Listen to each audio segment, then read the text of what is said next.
Soy José Ángel Evia, gaiteru.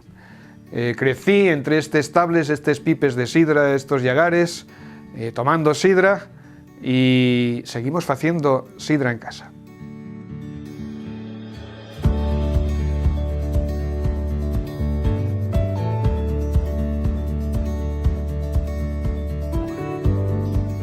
En este llagar, un llagar de 1870 más o menos, que hoy día es el llagar familiar, aquí empezó mi contacto con la sidra.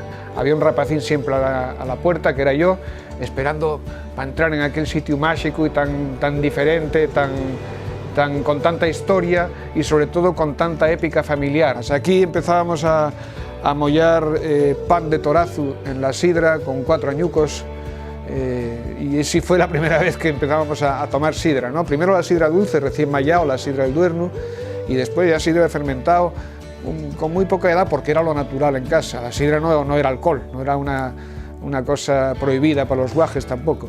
Mi padre y mi madre siguen haciendo sidra en él, y una cosa viva desde va siglo y medio.